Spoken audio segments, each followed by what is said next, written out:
Coming up on This Week in Radio Tech, Adrienne Abbott is with us. She is the Nevada EAS chair. She's going to tell us about EAS in Nevada and how it applies to the rest of us, ways to improve EAS, and how they solve an interesting problem peculiar to Clark County in southern Nevada. That's coming up next on TWiRT. This Week in Radio Tech is brought to you by Broadcasters General Store with outstanding service, savings, and support. Online at bgs.cc. By Broadcast Bionics with the Bionic Studio, including talk show control, social media, and visual radio. Broadcast Bionics brings exceptional audience engagement to radio and TV. By Angry Audio. Audio problems disappear when you get angry at angryaudio.com. And by Max Connect Wireless, prioritized high-speed internet service designed for transmitter sites and remote broadcasts. Hey, welcome into This Week in Radio Tech, the show where we talk about everything from the microphone to the light bulb at the top of the tower. I'm not in the usual studio today, though. Usually we're in the Telos Alliance studio in Nashville, Tennessee. But look, I got Telos Alliance gear here. I have an Axia console back here. Here in the building, we have a Telos phone system for taking requests. I'm in Greenville, Mississippi, at I guess you'd call the Southern Command of This Week in Radio Tech. At one of my, actually, there are 5 radio stations in this building, and the whole place is networked with live wire audio over IP. Welcome into the show. I'm Kirk Harnack, and our show is brought to you, I want to say real quick, in part by our friends at Radio Guide magazine. You'll find them on the web at radio-guide.com. And Ray Top is the publisher, and Radio Guide and us, we kind of share back and forth authors. Radio Guide is the technical magazine for the broadcast radio industry.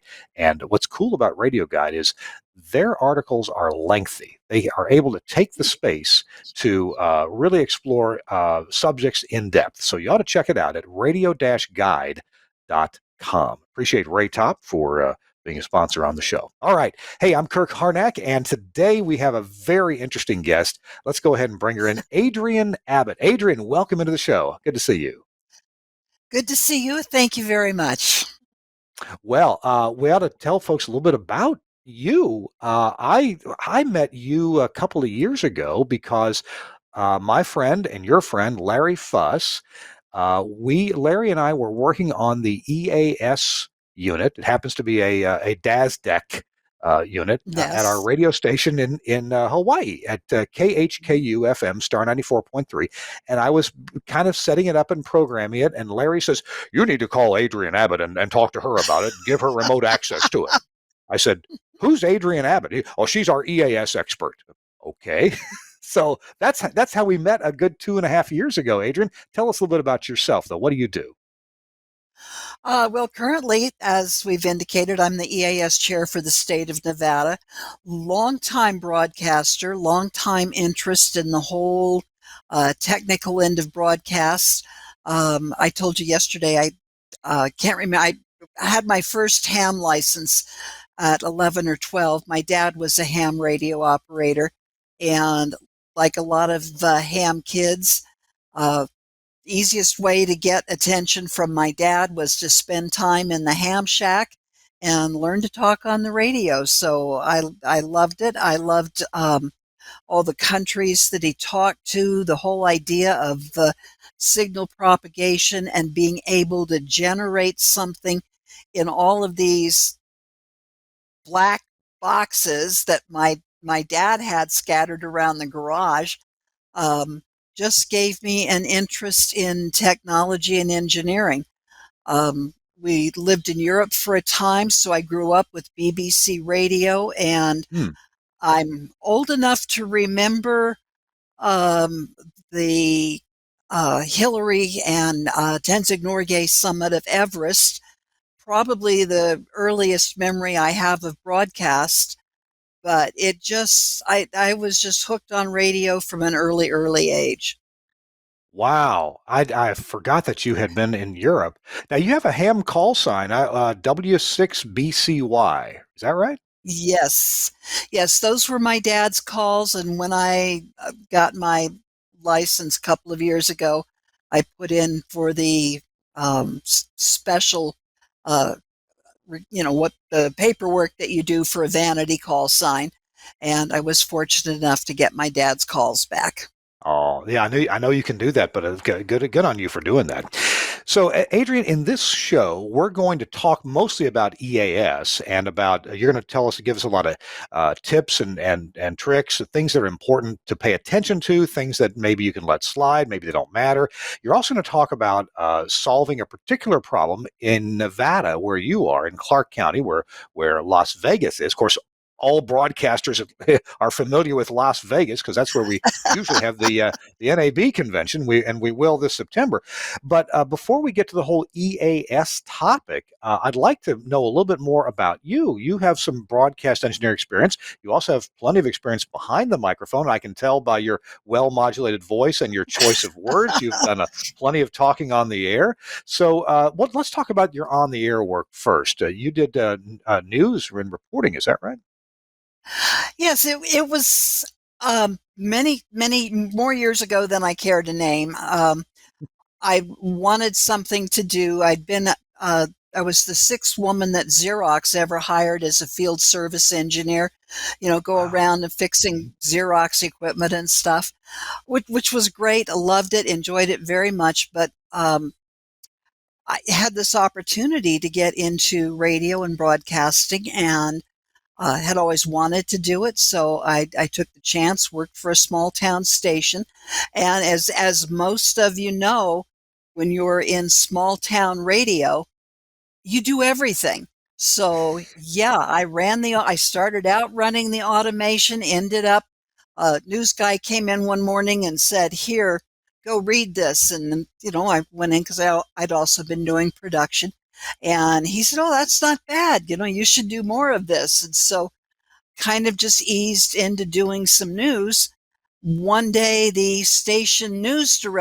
evening, the station news director put the news vehicle in a ditch, and then proceeded to, I'm sorry to say this after lunch for so many of us on the West Coast, proceeded to throw up all over the station news vehicle, call Oh, in quite inebriated, "Where am I?" Blah, blah, blah. At any rate, he was soon out the door, and the news car had to be totally gutted, reupholstered, all that kind of stuff. So 6 weeks later, I'm news director, and I have a new car. oh wow, And that's awesome. and and and that was kind of, I did that for a number of years, and then I'm up, honest to God, I'm at a transmitter site up on one of the mountains here, and I get a call on the two-way from one of our people down at the station, and he says, "Ace, do you know what a 1089 is?" And I said, "Yeah." And he said, "Well, they got a big one at Harvey's." So I closed up the transmitter, BE, locked the door, checked the lock, got in the truck, drove down the hill, got in the news car, drove up to Lake Tahoe, spent the next 72 hours covering the, what we would call now, domestic terrorism incident of the bombing of a high-rise casino at Lake Tahoe. And that was literally the last bit of engineering that I did for 20 some years. Uh, Finally was able to get back into that end of it. And I have to admit that in my whole entire career as news, having that background was helpful because remotes, you could make stuff work when other people were having problems. When I got into TV, satellite shots and stuff like that, having that background, um, it just helped me get stuff done that somebody else, wasn't able to do. So I really enjoyed having both disciplines. Um, when I left television, I went to work for the Broadcasters Association as the alternative broadcast inspector. And Hmm. again, I was able to bring in all the background that I had and help stations become and remain compliant with FCC rules. So I great career, loved everything I did. Wow, I didn't realize you had been an ABIP inspector. That's cool too. It's and for folks who, if you don't know what that is, it's a program that is often offered by your state broadcast association that can, if you get a clean bill of health from an alternative broadcast inspection, you can. Well, Adrienne, I'll let you tell me what does that do for a station when they get a Well, clean bill of health from an ABIP uh, inspection? assuming your association has the agreement with their local FCC office, basically it's a hands off from unannounced, unexpected knocks on the door. The association provides your information to the FCC office, and they know that, oh, well, I'm going to be in Indianola next week, and those stations where Kirk Harnack works, Larry Fuss's stations, they've all got that clean bill of health. We won't bother knocking on their door. It helps them kind of decide where they want to go, what stations they want to drop in and say hi. Not that that's always an unwelcome thing, but generally you don't really look forward to Fred's Candy Company at the door. That's right. That's right. All right. Well, I guess we'll move on to the EAS topic, and we're going to take a commercial break in a minute. Give us a little teaser. What are we going to be learning in the next 45 minutes about EAS? And I got to tell you, I ain't the biggest fan of learning all about EAS. You do make it interesting, and it's, I'll tell you, when there's storms and we have many unattended radio stations these days, yes, it's a good thing. It does put the public on alert, and I believe that in tornado season, which we're in that right now. Hey, my hometown where I live, Nashville, Tennessee, earlier this week had 10 tornadoes in Middle Tennessee in one morning. Now they were all EF zeros, but those can kill people too, and they did do damage. 10 in one morning. So and you know, most if not all of those were alerted by EAS. So I'm doing all the talking here. Give us a little tease about what we're going to find out this hour, Adrienne. It helps you serve your community. Well, that's quick and sweet. All right, and it does, and I think there's ways. You know, some of us don't like it because it may not sound good, it may not work well.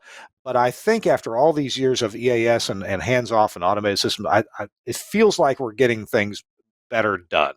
And so anyway, we'll get to this. We'll get to this, and we'll get to a very interesting problem that you solved as the Nevada EAS chair. That you have been working to solve in Clark County, where Las Vegas is. An interesting problem and a good solution. All right, you're watching This Week in Radio Tech. It's the show where we talk about lots of different radio technical topics, and today our guest is Adrienne Abbott, and she is the Nevada EAS chair. Our show, This Week in Radio Tech, is brought to you in part by Broadcasters General Store and a product that they represent. It's from Broadcast Tools. This is the Pro Mix 4. The Pro Mix 4 4-channel mixer with USB. Now, what is it?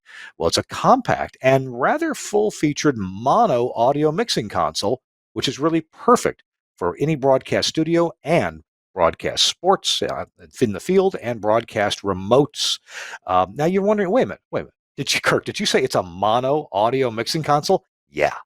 That means it's simple, because when you go out and do a remote, if you're doing voice tracking, if you're doing sports broadcasting, you probably don't need stereo, and it's just twice as many connections that the sports person has to go out and hook up. This is simple. This is really following with the KISS principle. Keep it simple, sweetheart. Well, this console features 3 combination mic line inputs and a dedicated 4th input that you can switch between a balanced line input and the built-in USB audio interface. So you can bring in audio from your laptop that you have along. It has 3 1/4-inch stereo headphone outputs. Those are included with individual controls for volume, mixing, and panning. So you can have 3 people all sitting close together, and you get those controls. Somebody likes it loud, crank it up. Somebody doesn't, you turn it down. And you can mix between your own voice and the return audio, and you can pan if you need to do that. Other features, well, they include a switch selectable program limiter. So yeah, when the excited sports announcer says he shoots, he scores. Well, and we've heard bad audio when when a touchdown is scored, for example. It's got a built-in program limiter. It's very effective. It has an XLR program output, so that's balanced audio. It has a monitor output with muting and volume control, so you can have speakers there if that's your situation. So this does work for a studio. It does have a mix minus output for connecting to an external phone hybrid, and it even has an on-air light relay output. Now you won't find that in those little consoles that you get at the music shop. It's a great choice for remote broadcasting and even for podcasting. So you're building a little podcast studio. This is no muss, no fuss. You can get the Broadcast Tools Pro Mix 4 from Broadcasters General Store. BGS.cc is the website for Broadcasters General Store, or do what I do. Give them a call, because I got to tell you, Broadcasters General Store, these folks are just really good on the phone. They're friendly. The information that they need for you is right at their fingertips. I've been there at their office in Ocala, Florida, and they are set up for efficiency and, honestly, for comfort for the employees. It's a great place. It's a great place to work, but it's also a great place to call. Call them at 352-622-7700. You should have that number in your Rolodex, in your phone, 352-622-7700 for Broadcasters General Store, and talk to them about Broadcast Tools products. If the Pro Mix 4 is what you need, well, give them a call about that. They'll hook you right up with that. All right, I'm Kirk Harnack along with Adrienne Abbott. She's our guest today. She's the chair of the Nevada EAS. And Adrienne, well, I guess we should, before we get to your interesting problem solution, we're going to save that for a little bit later in the show. Let's talk about EAS. Now, honestly, I can't say I've ever been a huge fan, and that's mostly just because, I don't know, the audio quality, the mistakes made from various agencies and sending out the alerts. Hey, years ago when we were setting up Delta Radio here in Mississippi, of course, the LP1 station for our area originated a test. And they forgot to send the end of message, what the duck farts at the end, the EOM. And so, every station in Mississippi gladly transmitted dry cleaning commercials. So if we ever have a dry cleaning emergency in Mississippi, we're covered. We got that down. So I guess, it's the handing your station over to people who aren't broadcasters that kind of bothers me. But I do think it's gotten better over the years. And you please disabuse me of my somewhat dislike for the system. Tell me why I should like it. Well, there's a couple of things, and I have to say probably the biggest reason for liking it is this little thing called the Amber Alert. I have 3 young women now in this area who are alive because they were the subjects of an Amber Alert, and people heard it, and the stories are incredible. But Amber Alert is what proves that EAS can work. And a lot of Amber Alerts are still transmitted in the old way, as you say, legacy, from the local primary station down to each individual EAS participant. And that's a lot of the problem. The best cure for things like the audio problems and the lack of the end of message tone, it's called CAP, Common Alerting Protocol. And the sooner your state and your local officials get on a CAP program, the more improved your EAS product is going to be in the end. You won't have to worry about not getting the end of message tone, because the CAP program adds that in automatically. It does everything for the official.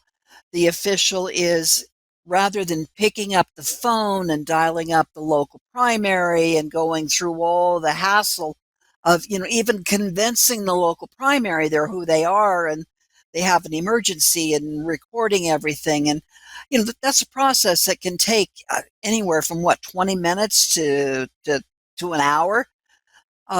Common Alerting Protocol, you now have an official sitting in his office or maybe even his car, at a laptop, at a computer, even on a phone or a tablet, and pushing all the buttons, dealing with the drop down menu that he just has to fill in, he or she has to fill in that information in the drop down menu, make the choices, check the boxes, and away it goes. And so they're in their office, they're in their car, they're wherever they're surrounded by the things that are familiar to them.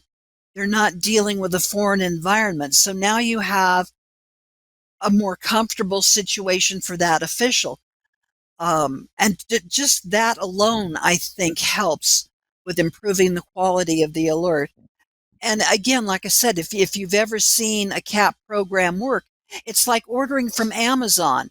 It gives the alert originator this menu, and they go through and they check this and they leave that unchecked and they take that and then they record their audio and upload that. And it can be audio, you can use your phone and you can record your audio message on your phone.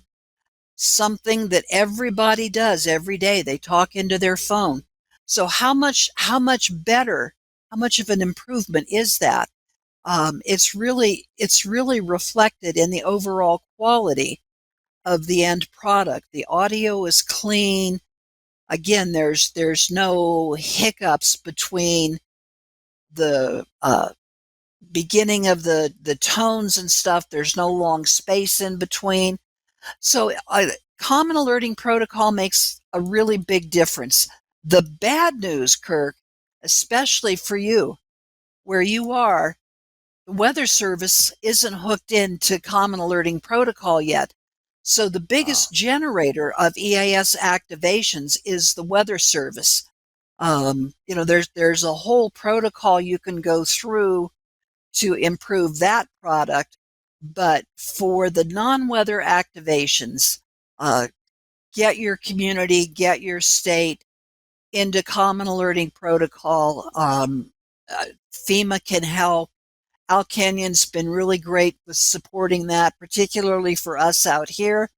But a lot of states already have common alerting protocol, and it does make a difference, especially in the end quality of the product. I have heard alerts that have come through the CAPS system, and tell you what, Adrienne, let's take a moment to describe. I think most people, if you've been in broadcasting any time at all, you're aware of this kind of daisy chain system when a governor or the National Weather Service or somebody or your maybe your statewide emergency management people, when they want to put out an alert, they do so through some channels. It gets to an LP1 station that is hopefully in your area. You pick up that station unless you are the LP1.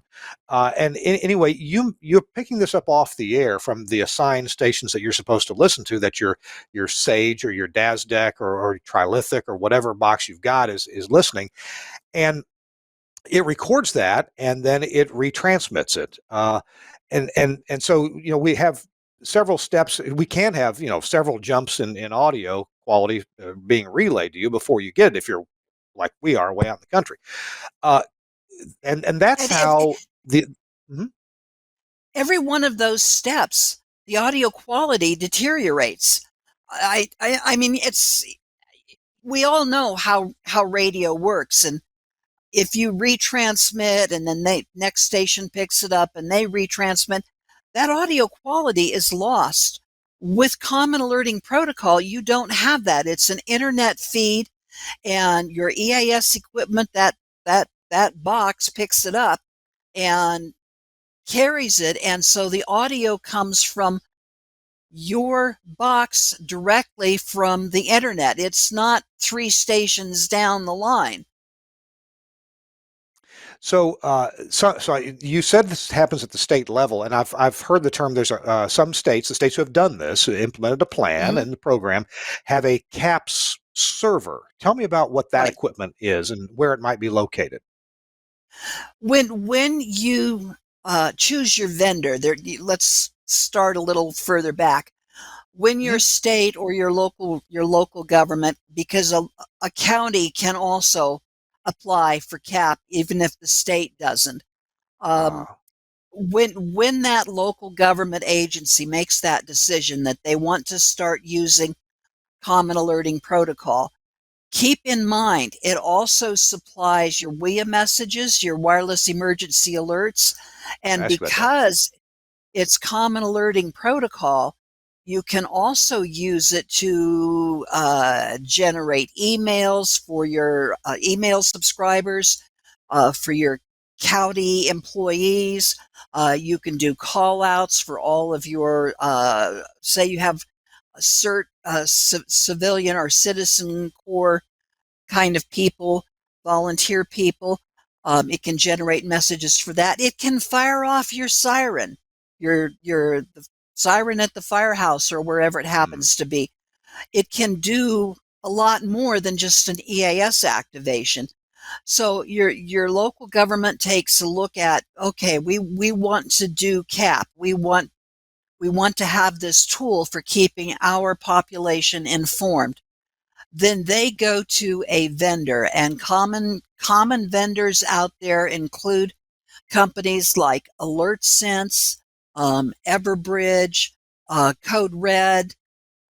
There's, I think, more than probably a couple dozen now companies which can supply a CAP program.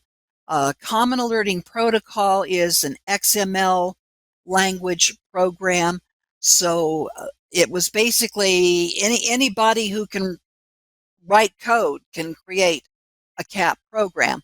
So you go out, you look at the vendors, they give you demonstrations of, well, our product will do this and our product will do that and theirs will do something else. And oh, by the way, we'll charge you for this. There are CAP programs that provide a satellite service, direct hookup to broadcasters.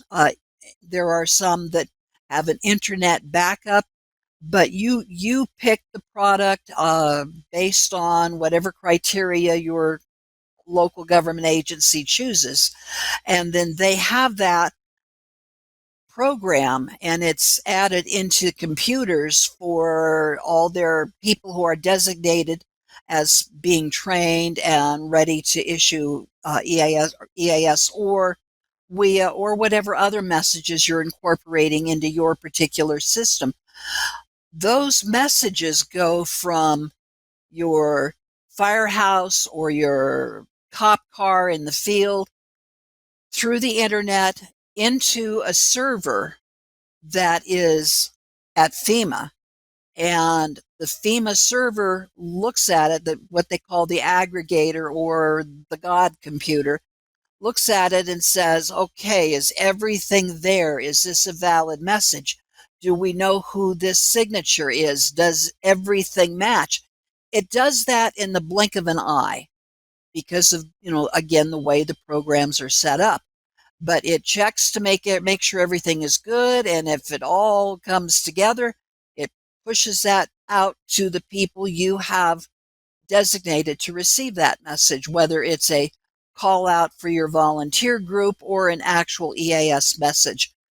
Your equipment at your station, you're pointing on your DAS deck or your Sage or whatever you've got, you're pointing the browser at the aggregator for FEMA, and depending on the type of equipment you have, there are different browsers. I mean, the Sage goes one place, the DAS deck goes another. Who knows where Gorman Redlick goes, but they all end up in the same place looking at the product that the FEMA aggregator is putting out. And once that message goes out, it's been vetted. It goes into the system.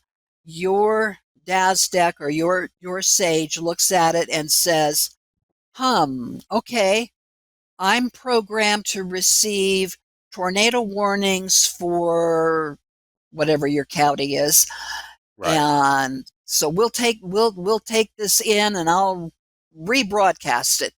And actually I shouldn't say tornado warnings because it doesn't do weather, but an Amber Alert or a fire evacuation notice or hazardous chemical spill, or like we had here in my neighborhood earlier this week, the shelter in place notice. So Mhm. that's kind of in a nutshell how it all works. When they talk about servers, they're generally talking about the FEMA aggregator. Some of the suppliers, like AlertSense, also has their own backup aggregator that anything in the AlertSense world that goes out, it's sort of a shadow aggregator, um, so that if something happened that interrupted the internet between your station and the FEMA aggregator, you're also monitoring the AlertSense aggregator, so you would have the message come in that way also. Wow. Okay. That's a great explanation. I'm getting a better sense of how this all works now. Now, so it was left up to each state to determine whether and or how or when to implement the cap system.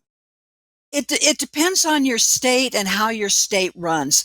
Nevada is what we call or what's in the lexicon of the national system. We're what's called a Dillon's Rule state, that which means individual counties can declare emergencies on their own. So Nevada started out with one of the counties deciding they wanted to do common alerting protocol. The county got grant money, went out, found a vendor, uh, had some money for some extra equipment, trained their people. The rest of the state looked at this and said, "Oh, we really like what you're doing." And, there was conversation back and forth. And this was about 5, 6 years ago. And the rest of the state and the state officials themselves were so impressed that they said, "We got to have this for everybody." So now the entire state of Nevada has this system. Um, California has a cap system. And again, every county in California, all their highway patrol offices all have access to common alerting protocol.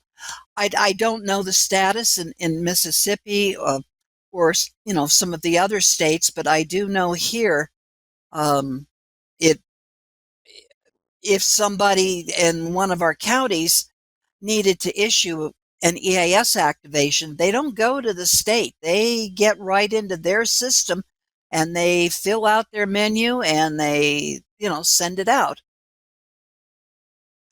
And you mentioned that the system also feeds into the wireless, the WEA, the WEA as you called it. Right. Remind me what that stands for. Wireless what? Wireless WEA. emergency alert. Okay. And on modern phones you have a choice of ignoring those or getting those, and then you have a couple other choices typically. Tell me, so it seems very worthwhile for emergency agencies, management agencies, to participate because they not only get the benefit of broadcasters, but they get the whole WEA infrastructure, right? I think that's been the big driver behind state and local officials getting into common alerting protocol, because in the mind of an emergency manager, their ultimate goal is to reach you personally and tell you personally, "You got a problem," like we did here. Shelter in place, don't go anywhere, stay inside, stay away from the windows was the big thing in our case. um, yeah, uh, that's what got people into CAP. And along the way, they find out, well, you can do EAS messages if you've got a big emergency, need to reach a lot of people. Here you've got access to this, and oh, by the way, our system can do X, Y, and Z, and put the dog out at night and wash the car in the morning. All of the other bells and whistles that are really only limited by the budget that whatever state or local agency wants to spend. this kind of equipment, do you happen to know, is it terribly expensive? And I guess there's ongoing charges, certainly from these companies that provide this and these aggregators. Um, I I I would say if you're looking at a very basic system, um, budget about $20,000 a year. This is for local government. Yeah, Um, but again, it's what do you want to do and what's in your budget. But starting out, it's probably going to be 20, maybe $30,000 a year. If you're, if you look at Sonoma County, where they have had such horrible wildland fires, and they had problems reaching people, and they tried, for example, they tried their telephone notification system, the system that's commonly known as reverse 911, but that's a trademark. Technically, it's a telephone uh, notification system. I'm sorry to nerd out. It's a telephone notification system. One of the things that's happened in California and places like Sonoma and other communities where they were hit so hard by wildfires, that system couldn't get all the calls out at once to everybody. And where they did get calls out, all of a sudden everybody's leaving their homes and they're all on these little 2-lane country roads, which are now jammed. So now you've got yeah. people who are basically trapped in their cars. They can't go back, they can't go forward. Um, yeah, it's every bit as horrible as what you've seen and heard. So the advantage again with WIA and things like EAS and Common Alerting Protocol, you get more of an instantaneous message. However, even WIA messages can take time getting out. Um, it's it's a function of the cell towers, the technology, and so forth. You'll run into communities where people will say, well, I was driving down the road. I was Interstate 80 at the Spaghetti Bowl eastbound on 80, and I got the WIA message, and my wife, who's sitting next to me, whose phone number is one digit off mine, who has the same phone, didn't get anything. So uh, nothing's perfect yet, but right now, WIA is the closest thing that emergency managers have to a direct, hey, you, do this kind of warning. You point out that it's difficult to call all the phones at the same time. Of course, spammers would love that, but it Yeah, this I is don't what know how they broadcast manage. but this is what broadcasters do. We can get this message out to everybody with a radio at the Right. same time. Or You know, TV. yeah, or radio and TV, absolutely. Um, this brings to mind what a lot of TV meteorologists are saying these days, and you really need to have two ways to get emergency messages, especially during tornado season, or if you know that you're in a fire situation, you got red flag warnings, that kind of thing. Um, my friend James Spann, weatherman in Birmingham, Alabama, he's been on this show several years ago. Every time there's bad weather, he reminds people have two ways to hear about a warning: Yes. a weather radio, your phone. Make sure your phone's on the WEA alerts, um, may, or broadcast radio, or broadcast television. Make sure you got two ways. And at night when you're sleeping, you got to have some way to wake you up if there's some kind of problem. Well, we're going to take a quick break, Adrienne, and we're going to come back. You've got a couple of maps to show us when we come back, and a problem that was peculiar to your area around Las Vegas. So we're going to come back with that in a few minutes. We're talking with Adrienne Abbott. She is the EAS chair for the state of Nevada, and she also happens to be the person who checks the EAS logs at one of my radio stations. So we're glad to have an expert taking care of that. Goodness knows I'm not. Hey, you're watching This Week in Radio Tech. This is our 543rd episode. I'm Kirk Harnack. Our show is brought to you in part by some good friends at Broadcast Bionics. Good friends because these folks are so clever. Camera One is an amazing product from Broadcast Bionics. We'll take a look at it and be right back. Camera One from Broadcast Bionics. Designed to bring video to your audio content. Visualizing radio and podcasts for social media. Camera One can automatically create, capture and brand professionally switched video for live streaming or upload, making your production shareable. Control and configure using a web browser on any device. Camera One is available as a 4-camera or 8-camera system using the Blackmagic A10 Mini range, including the A10 Mini Extreme. You can use cameras to suit your studio and your budget. You'll need 1 camera for a studio wide shot and usually 1 camera per microphone.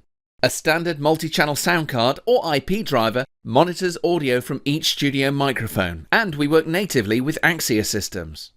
Ideally, this will be a post-fader feed from each mic, although you can use pre-fade audio or a mic split if that's all you have available.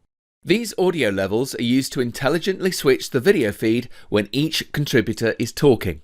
You can also group microphones together into one shot and use the audio from a mixer's aux bus. You can use Camera One's auto switch feature, or disable it and switch using the on-screen buttons or the buttons on the A10. Recordings can automatically start when you tell the system you're on the air. This on-air indication can be linked to your studio's red lights via IP or an Avantec Adam GPIO interface. You can quickly browse all the videos that have been automatically created during your broadcast, download them and post. Camera One is a user-installable system.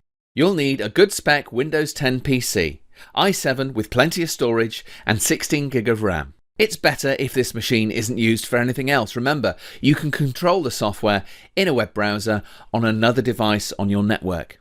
Camera One, a thrifty way of creating scroll-stopping video from your show or podcast from Broadcast Bionics.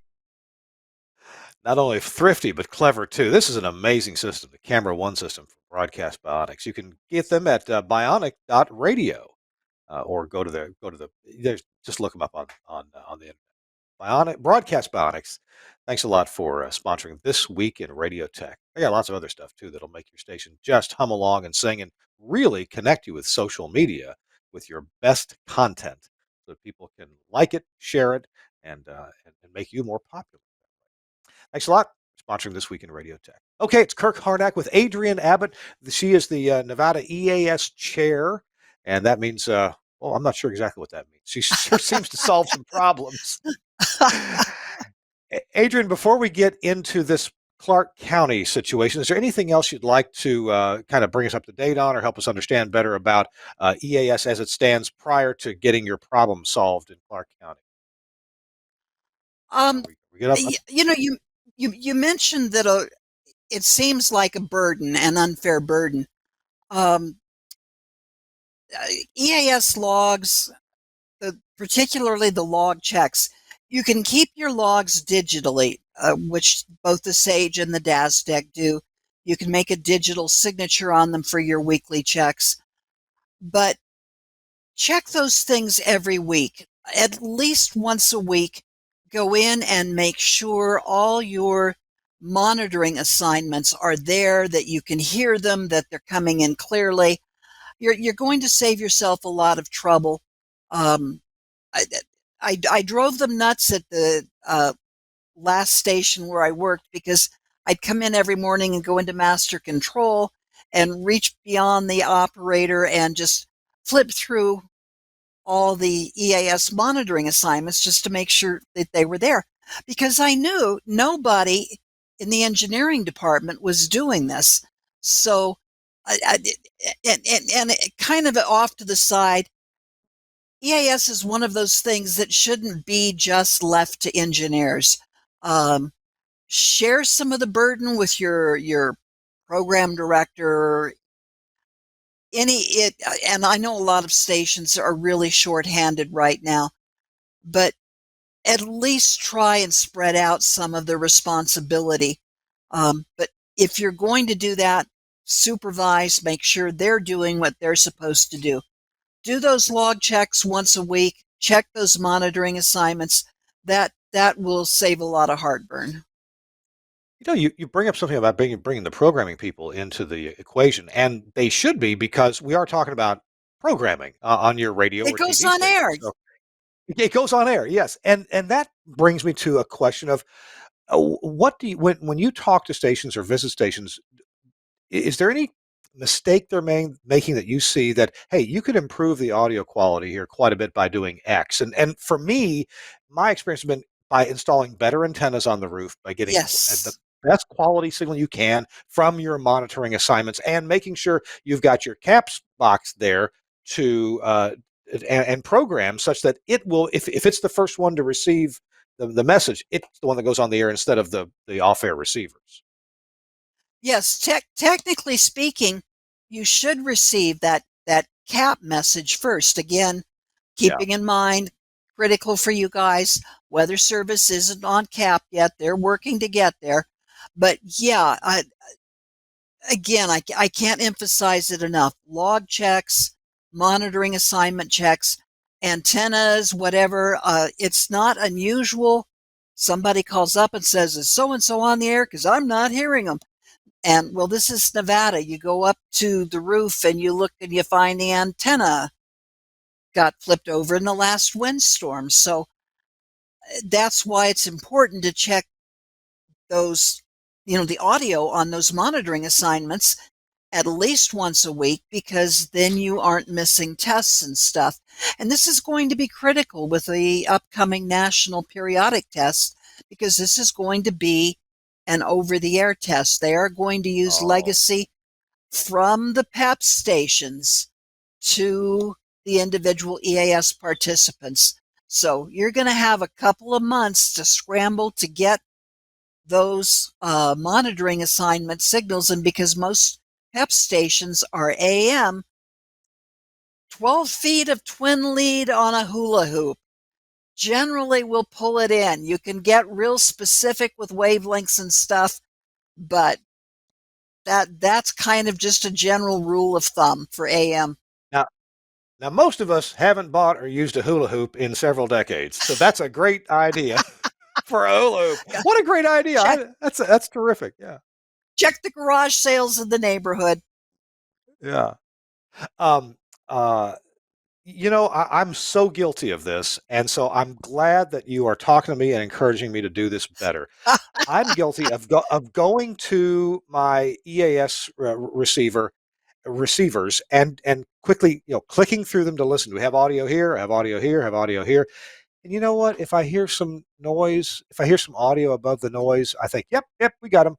You know what I got to remember, Adrienne? Mm, This is going to go on the air. It needs to be better yes. than just, do I have some audio above the noise floor? It needs to be, that's going to go on my air Yeah. when there's an EAS alert. I got to remember. Thank you for saying that. Shame on me for just thinking, yep. Okay, they're there. No, we need to make this audio as good as we can, even though it's a bit of a pain. But because that audio is going to go on the air unless it comes in by caps. But if it's Right. weather service, I realize Oh, that Weather Service is a government agency, and they deal with legacy contracts and things. Quality audio isn't at the top of the list. Many NOAA weather transmitters are connected by legacy phone circuits. The audio quality is bad when it gets to the gets transmitter there. site. Yeah. Yeah. Yeah. I'm in Nashville, and actually, I do this because I'm not entirely, I do try to do some helpful things with this. If you go to a certain website that has to do with weather, I think it's weatherusa.com or weatherusa.net. Anyway, Weather USA, and you go to find the NOAA weather radio for Middle Right. Tennessee, and you go Yeah. listen to it. That's actually coming from my house. Um, it is. I mean, apparently, it'd be great if the National Weather Service could stream all their NOAA weather radios, but I've never been a government contract for that. It's never been a thing, as far as I know. And so, when you have this happening, when you can hear, if you search and you find a NOAA weather transmitter that's on the internet streaming, it's because there's some volunteer like me who, I went and bought a $325 Dayton receiver, and I pick it up at my house, and I put it into a streaming computer, and I stream it to Weather USA, and they distribute it from there. Thank goodness. And apparently it's a volunteer thing, and I get a reasonably clean feed of that audio. But I know there's remote transmitter sites farther out from the National Weather Service Old Hickory office in Nashville where the audio getting to the site ain't so good. Anyway, Yeah. just to say all that, I'm glad that eventually we're going to get the Weather Service on CAPS, and we should have a reasonable quality digital audio feed getting to the CAPS server at some point. Right. Right. Don't know when. I Okay. just know they're working on it, and um, at some point they'll solve some of the issues, and we'll see. And I think that will much improve the quality of the product.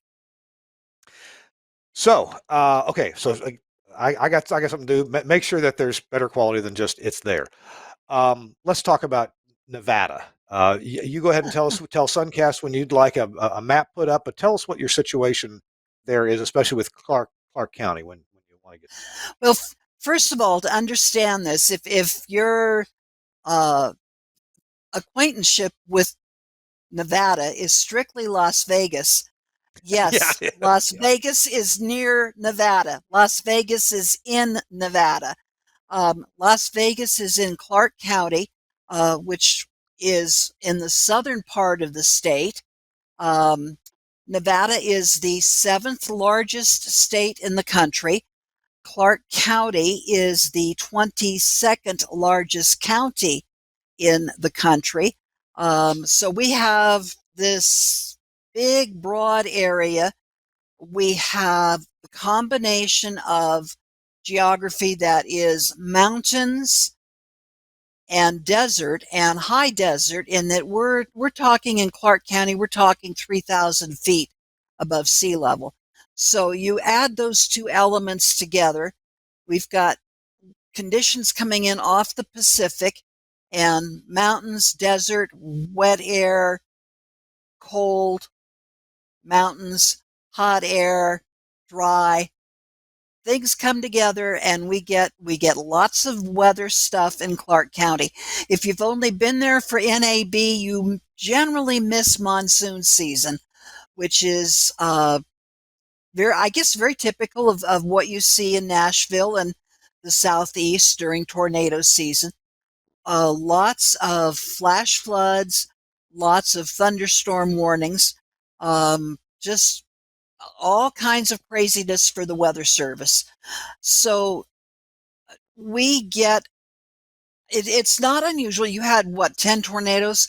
We've had afternoons where we've had 11 Weather Service warnings in a couple of hour period. And one year when we had this really bad situation of not just the Weather Service warnings, we had an Amber Alert in the middle of all these. And you come out of that wondering, well, did anybody hear that Amber Alert? So after a lot of complaints from broadcasters, we're sitting in a meeting with the National Weather Service at NAB one year, and I brought up the subject of subdividing the county as it's provided in the rules, in Part 11 rules, where you can take the FIPS code. Clark County has one FIPS code, like every county in the country.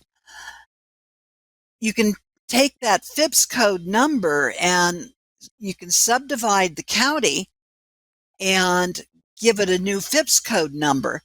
And that might help isolate some of these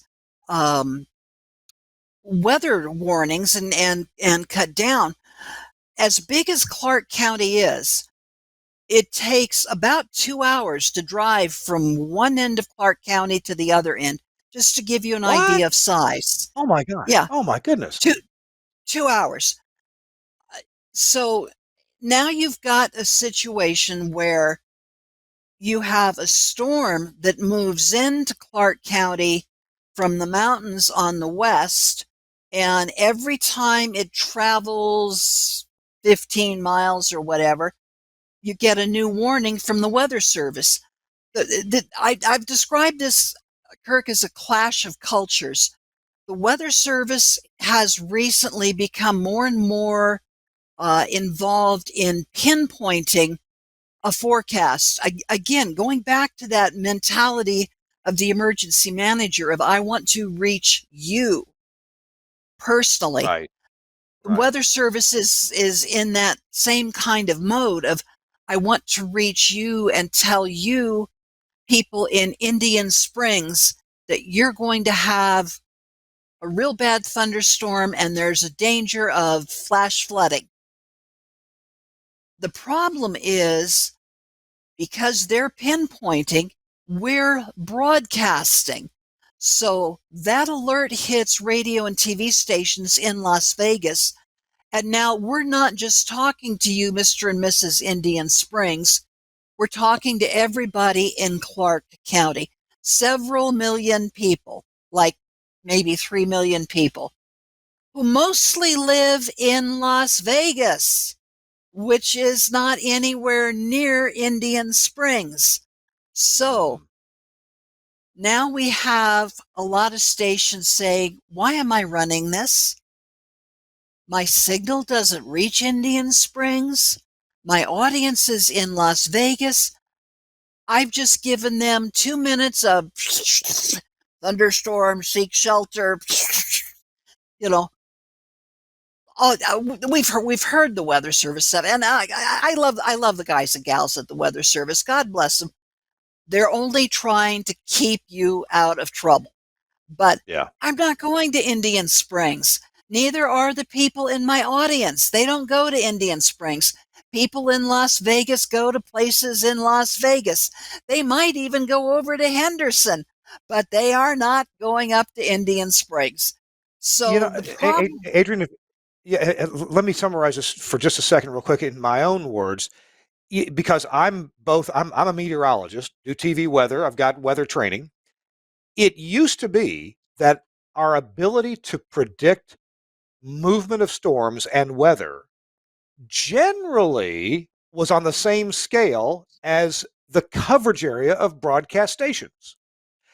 Now, however, with Doppler radar and the volumetric looks at clouds and weather systems, we can really predict things much more tightly, especially in the throes of a storm. And where is their rotation? Where's the possibility of thunderstorms? Right. Where's the hail? We can pinpoint, as you said, weather events more precisely, much more precisely than the large area of a broadcast station covers.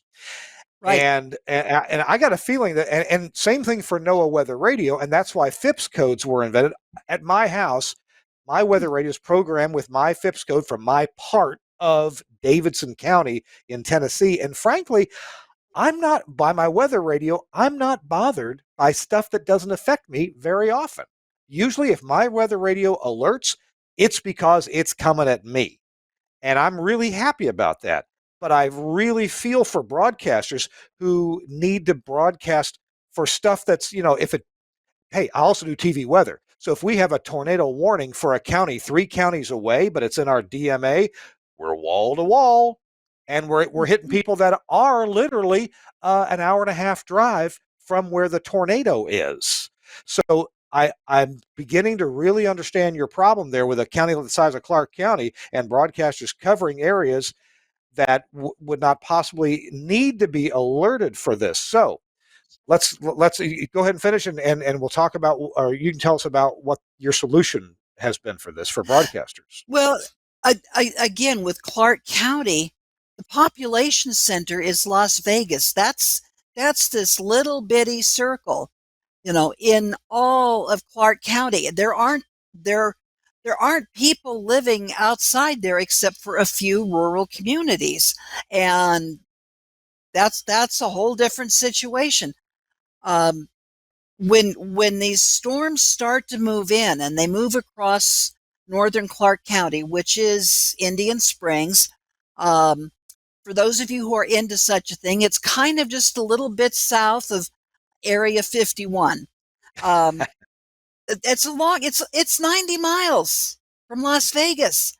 So you're broadcasting information people can't use. They don't need, it's not affecting them.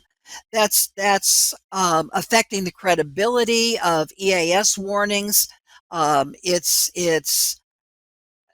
just, it's not a good situation. So what we did, taking this Part 11 rule that allows you to subdividing your counties, the first question that came up is, well, Clark County's not a square, and it you can't divide it up into 9 little boxes.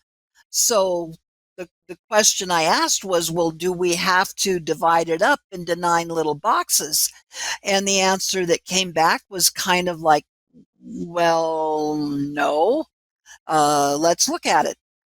What this led to was the Weather Service having to come up with a whole new computer program, basically, that would allow any office, any WFO, anywhere to subdivide the county of concern, come up with the new FIPS codes numbers, starting with the EAS SECC, the State Emergency Communications Committee, of which I'm chair in Nevada, and which all states have one. You work with all your partners and you figure out, well, what's a logical way to divide up the county. And so we did that with Clark County. And now all of a sudden we have a FIPS code number for Las Vegas, this little chunk of Clark County. And we have FIPS codes for Indian Springs and FIPS codes for some of the other rural areas of the county. So now the stations, the EAS participants, just plug in that FIPS code for the area of their broadcast coverage. Most everybody covers Las Vegas, but you have stations which are licensed to places like Mesquite, which are almost in Utah, and you have stations which are licensed to Indian Springs.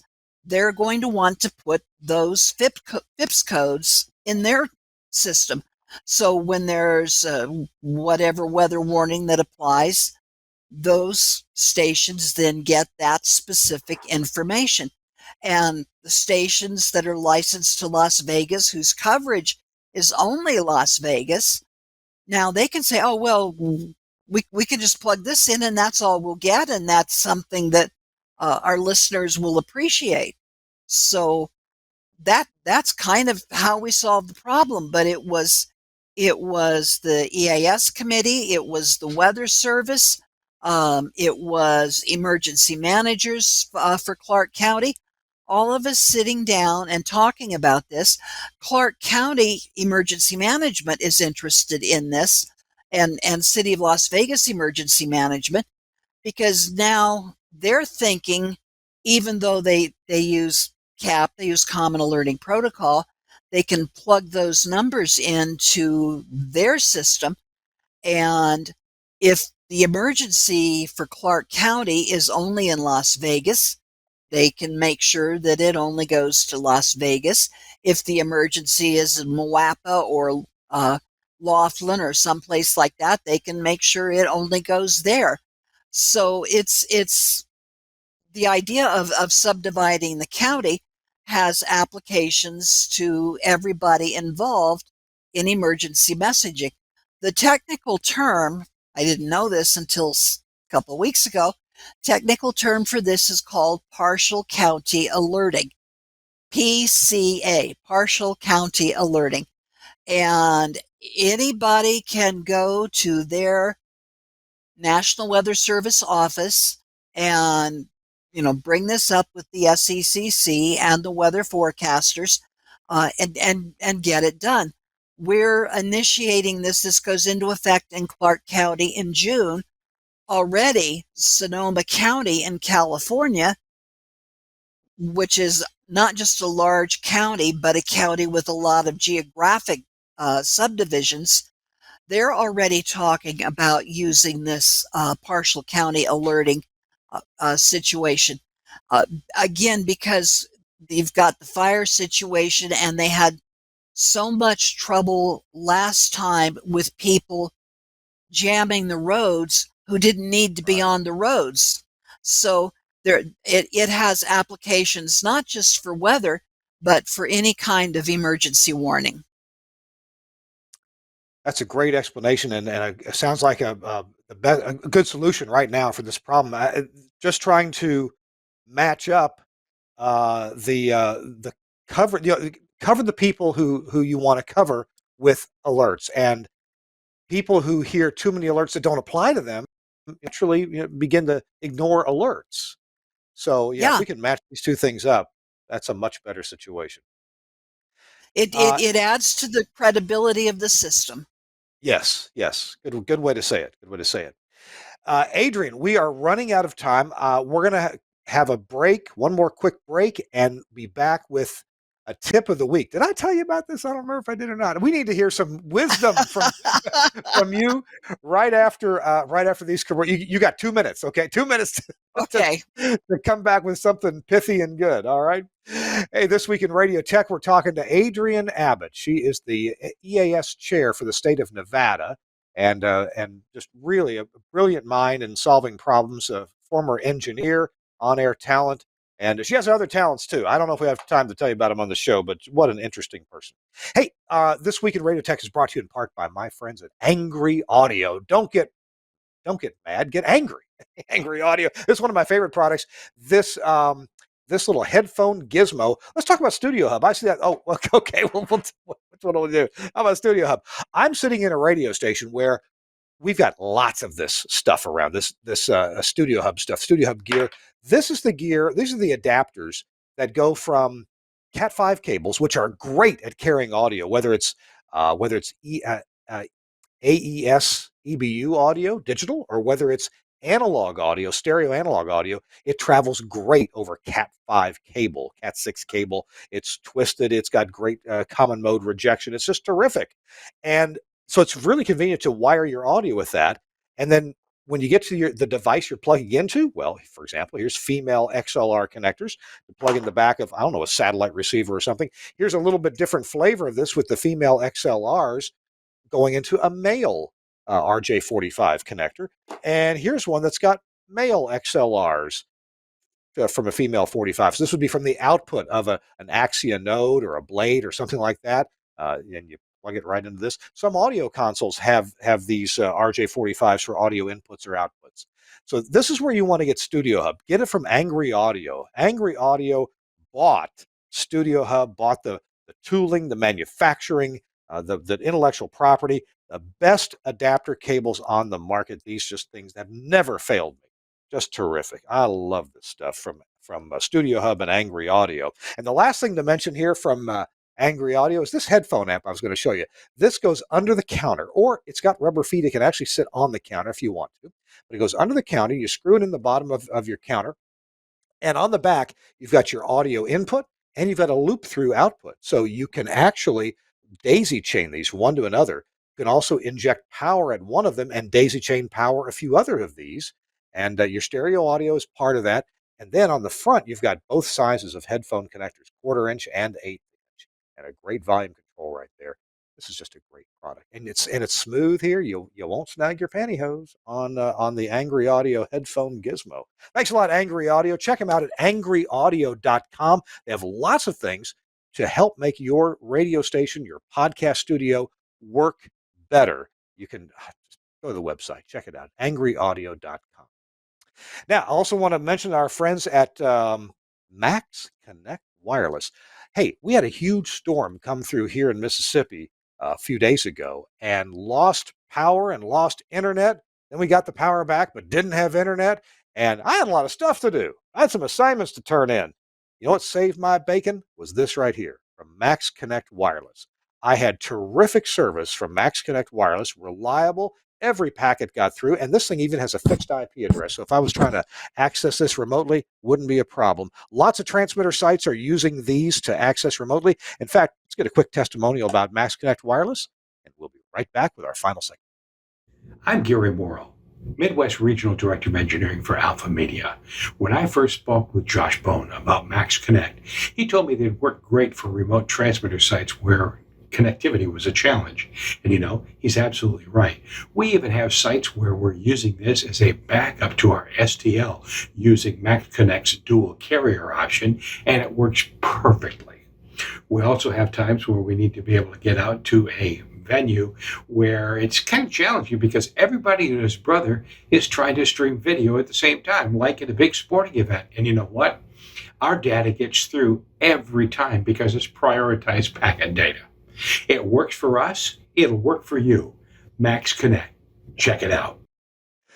Check out maxconnectwireless.com. We'll have a link in the show notes if you can't spell it right, because, it's the internet. It's a funny spelling. Thanks a lot, Max Connect Wireless, for sponsoring This Week in Radio Tech. All righty, it's our last little segment here. Adrienne Abbott has got a tip for us. I don't know what it is. I'm not sure if she knows what it is, but we'll see. No, I know. Not EAS related. A couple of years ago, we lost two very good broadcast engineers here. We lost them to carbon monoxide poisoning.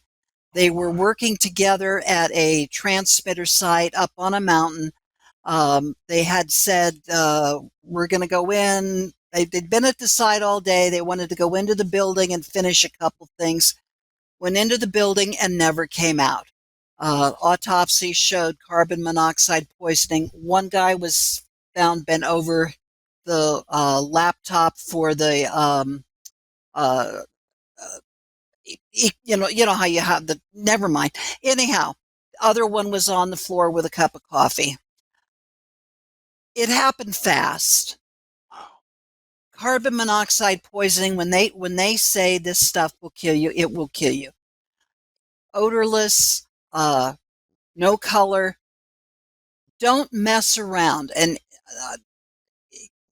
it doesn't cost much for a personal carbon monoxide detector that you can wear. In addition to the carbon monoxide detectors you can put in your transmitter site.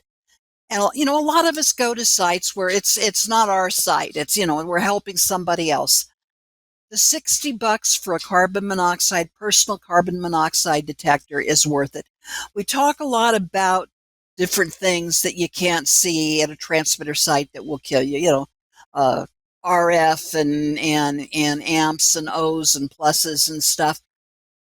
Don't mess around. Carbon monoxide is as deadly a killer as anything we've got in our business. Wow. The first question that comes to mind, and I'm sure people watching or listening would want to know if they could, what was the source of the carbon monoxide? To this day, we don't know. I have my theories. Okay. Part of the problem is both of these gentlemen were contract engineers. And in Nevada, when you're a contract engineer and you get hurt on the job or killed on the job, that's it. Our state Occupational Safety and Health Administration, they don't investigate your death. You're dead. You're gone. You're a contract person. You might as well not have ever existed. Nevada is still very much a Wild West state. There have been, they tried, the TV district tried to do an investigation, but by the time they finally got around to doing it, so many conditions had changed. Situation was entirely different. Just a couple of needless deaths. These guys are missed to this day. Wow. All right. Well, thank you for bringing that to our attention. And hey, I've been a private pilot.